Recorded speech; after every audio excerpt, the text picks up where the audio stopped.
Vice President Mike Pence had planned to secretly meet with a high-level delegation of North Korean leaders while he was at the Winter Olympics in South Korea this month, but the North Koreans cancelled at the last minute. According to the State Department, "We regret the failure to seize this opportunity," Heather Nauert, the department's spokeswoman, said Tuesday. The cancelled meeting is the latest twist in the evolving American strategy to persuade North Korea to give up its nuclear and missile programs, which Western intelligence agencies say will soon be able to threaten the continental United States. It also adds a remarkable coda to the strange tableau during the opening ceremony of Mr. Pence sitting in a reviewing stand less than 10 feet away from Kim Yo-jong, the sister of the North Korean leader, Kim Jong-un, as the two stared fixedly ahead without acknowledging each other. At the time, Trump administration officials explained that they would have been open to a meeting with their North Korean counterparts, but only if Mr. Pence delivered a tough message and only if it occurred away from TV cameras.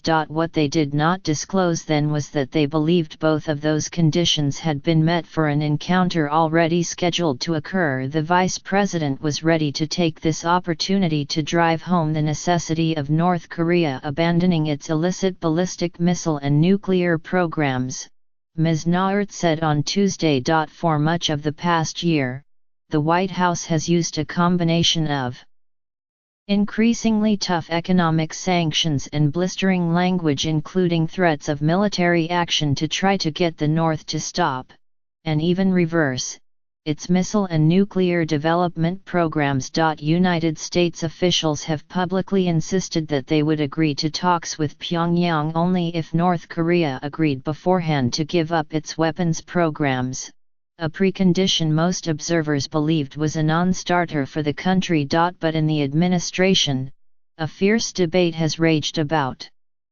whether to drop the preconditions. And President Moon Jae-in of South Korea is known to favor talks.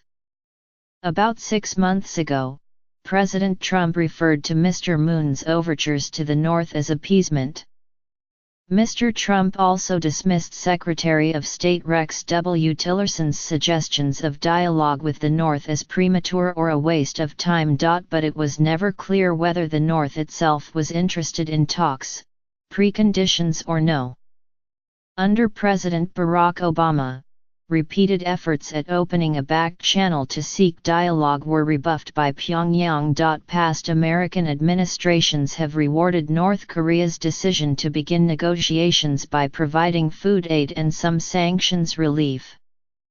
But even if there are now no preconditions for talks, the Trump administration still insists that North Korea will not be rewarded for just opening a dialogue. "We're not using a carrot to convince them to talk," Mr. Tillerson said in a recent interview with 60 Minutes. "We're using large sticks." On Wednesday, the office of President Moon Jae-in refused to comment on the aborted meeting. But South Korean officials did not deny that they had encouraged both sides to talk. While Mr. Pence and Ms. Kim were in South Korea, Mr. Moon's government publicly called for dialogue between Washington and Pyongyang. During his visit to Asia, Mr. Pence did not rule out a possible meeting, but vowed to use any encounter with the North Koreans to drive home Washington's demand that Pyongyang once and for all abandon its nuclear and ballistic missile ambitions. While Mr. Pence was reiterating Washington's position, North Korea stole headlines in the South and beyond with a surprise message of dialogue and reconciliation. On February 10, the day Mr. Pence's office said he was to meet the North Koreans, Ms. Kim made another surprise announcement. She invited Mr. Moon to visit North Korea for a summit meeting. Some observers said the North's charm offensive had won the day, while American officials appeared obstinate and overshadowed.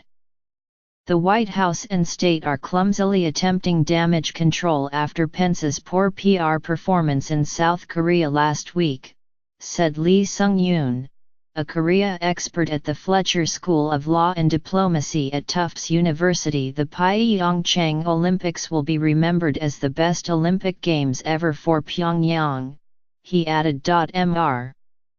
Pence's meeting with the North Koreans was to occur after the vice president had warned that the country was about to face the toughest and most aggressive set of United States sanctions yet, though he did not detail what those would be. Highlighting the difficulty of enforcing even the existing sanctions.